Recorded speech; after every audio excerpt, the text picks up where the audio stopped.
অধিকাংশ মানুষ জাহান্নামে যাবে, কারণ এদের কল্প দিলাম ভাবার জন্য ভাবে না, চোখ দিলাম দেখার জন্য দেখে না, কান দিলাম শোনার জন্য শুনে না। ও আমার যুবক, পর্দার আড়ালের মা বোনেরা, বৃদ্ধ বাবাজিরা, আল্লাহর কাছে সাহায্য চাইও, কারণ আমার মাওলার সাহায্য না থাকলে জীবনটা ধন্য করা যাবে না, সফলতার মানদণ্ডে যাওয়া যাবে না।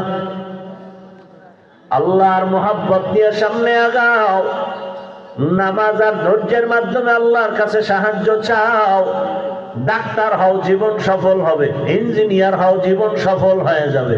প্রফেসর হও, জীবন সফল। ওসি ডিসিএসপি হও, জীবন সফল হয়ে যাবে।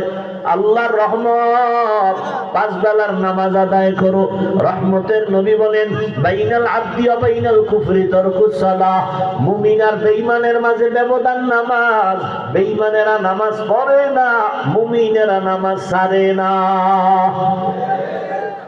ও আমার যুবক বাবারা, তোমার মতো যুবক স্কুলে পড়ে, কলেজে পড়ে, সত্য কথা সাক্ষী দাও, নামাজও পড়ে আছে না নাই? তোমার কপালে তিন জায়গার থেকে কোনো এক জায়গার অভিশাপ লাগছে, না হয় তুমি পারো না কেন?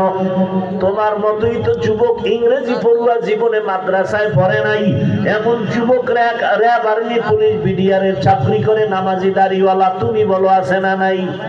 তোমার কপালে কার অভিশাপ লাগছে তুমি পারো না? তোমার মতো যুবক OC DC SP, doctor, professor, engineer, রাস্তায় গাড়ি চালায় যুবক নামাজ পড়ে, তুমি পারো না কেন বলো? নদীর মধ্যে মাছ ধরে নামাজ পড়ে, তুমি পারো না কেন বলো?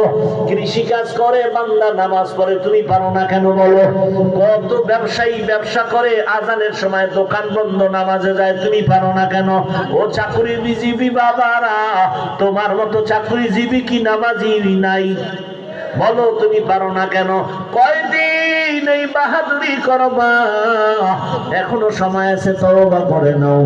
মনটাকে একটা কথাই বুঝাও, আরে আমি তোমাকে হুজুর হওয়ার বয়ান দেই না, তুমি ডাক্তার, প্রফেসর, ইঞ্জিনিয়ার হও, ওসিডিসি হও, তবে আদরওয়ালা হও, আদর্শবান হইও।